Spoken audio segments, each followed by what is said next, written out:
Hello, good evening to all. Welcome to session 2 of instruction set of 8086. Now let's continue from the slide where we have left out in previous session. Now we will see with the instructions to transfer the flag registers. That is, whenever we require, there will be any type of interrupt. So the flag register contents need to be stored somewhere, either into a register or either into a stack. Right. So that thing need to be done using the instructions. So what all instructions are there to store the contents of flag register or to restore the contents of the flag register? We'll just look it out. First instruction is LAHF. It is used to load the AH register with the lower bytes of content of flag register. That is, the lower byte of flag registers are contents are being transferred to AH register.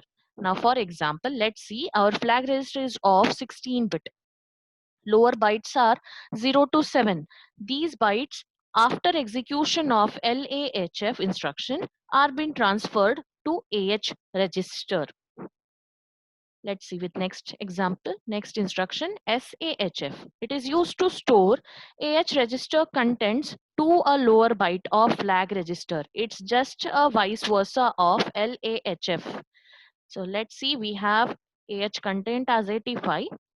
After execution of SAHF, the contents are restored to lower byte of flag register. Let's see with next, push and pop. These are similar to push and pop instructions.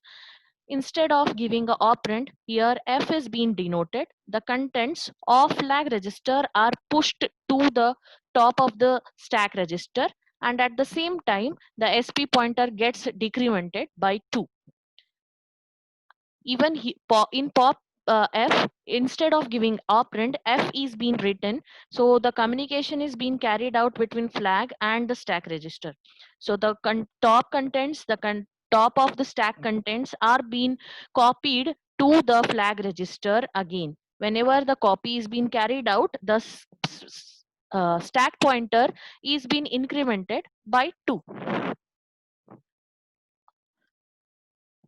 Next instruction, in and out. These in and out instructions are mainly used to communicate between IO devices and microprocessors accumulator. So first instruction is in. It transfers the operand from the specified port to an accumulator register. For example, 0028H is my data, which has come from a port. It's been, I wanted to transfer it to AX register, right? So I am writing it using in instruction in AX comma 0028H. So 0028H to 8H immediate data has been transferred to AH register. This is the data came from any port address. Out port address comma accumulator, it transfers the operand from the accumulator to a specified port, right? It is going to give the data to any port address. That is called as using out instruction. So out 0028H comma AX, the contents of AH register are transferred to specified port address. Next, let's see with LEA. LEA is load the effective address of the source in the register, in the specified register. So it loads the 16-bit register with the offset address of the data specified by the source. Right? So source here is my DI. It loads the content of the DI. Why content? Because it's given in a square bracket. So content of DI are loaded into BX register. The application of LEA is whenever I want to point the start to the start address or to the start content of the array, I'll be using LEA register comma source. So I want to know the start address of any array, so I'll be using LEA.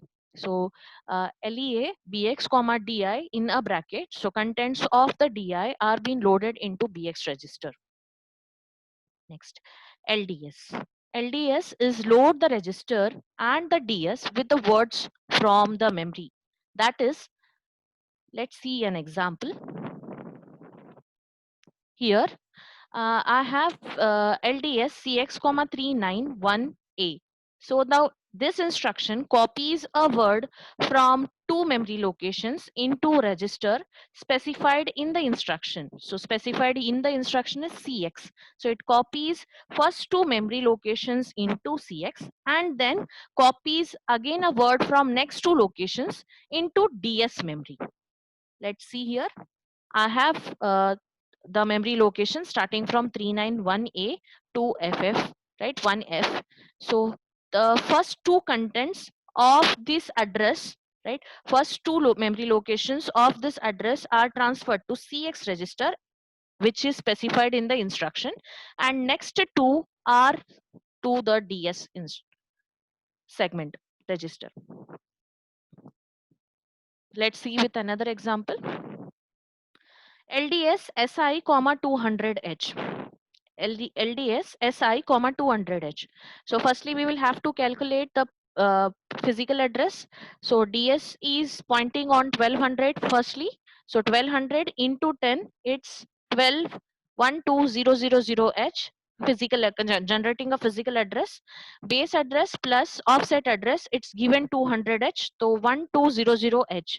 So DS starts pointing to this location. So first two are going to be transferred to SI register. Why? It's because it's given in the instruction SI. So first two memory locations are copied to SI and the contents of next two are copied to DS. So DS is going to point to new location now. Let's see after execution how it looks.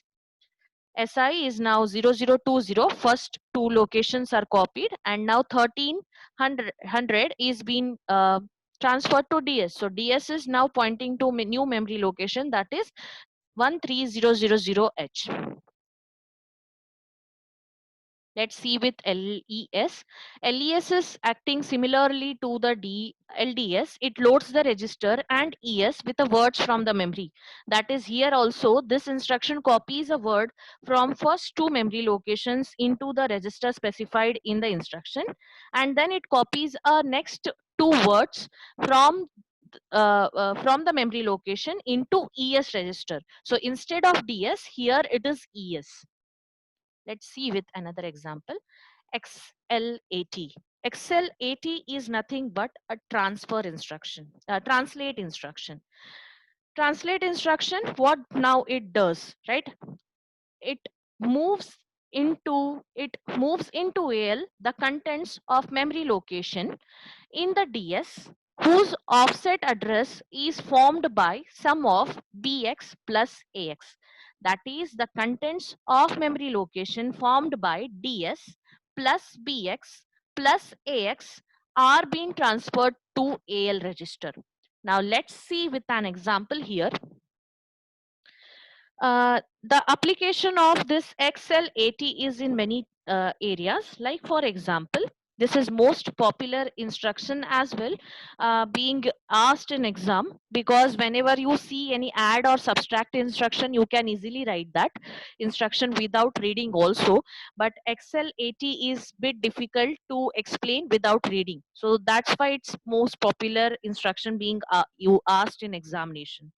So now let's see here. Suppose you are doing program for a lift or a thermometer where we have the digits to display. The most application part is its application part is if I want to use 7 segment display, at that time I can use it. So 7 segment display are used in lift or signal or railway stations or thermometer where I want to display these digits, right? So you need to display the digits all the time, means you need 7 segment all the time. Now these 7 segment display are simply stored, that's why they are simply stored in some memory called in a DS. That table is called as lookup table. So whenever I want to refer that 7 segment, so I'll go to lookup table, I'll take the content and I'll be putting it into AL register. Now let's see how it works.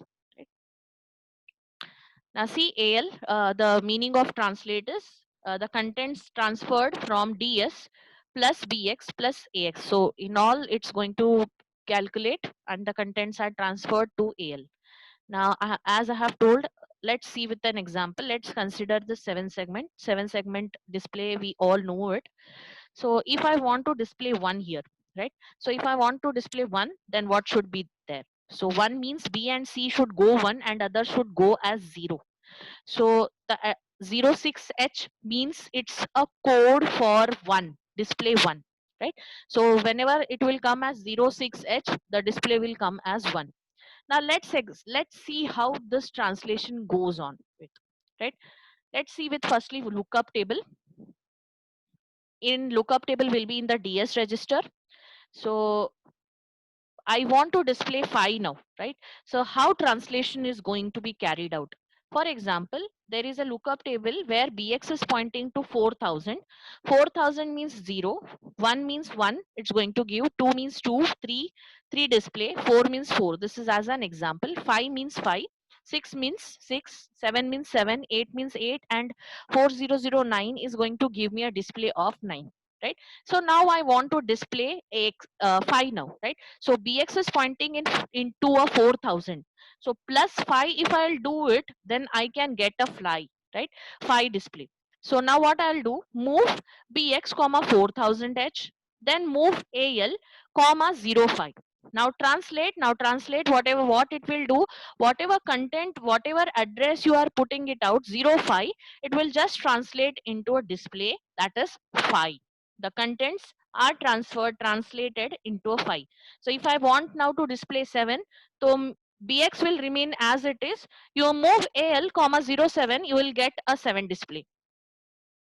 If you want a 9 to be displayed, then just move Al comma 09. So whatever content you will put in Al, that content will be translated into and saved into the contents needed, and it will be saved in the Al register itself, right? So this is how the XL80 works on.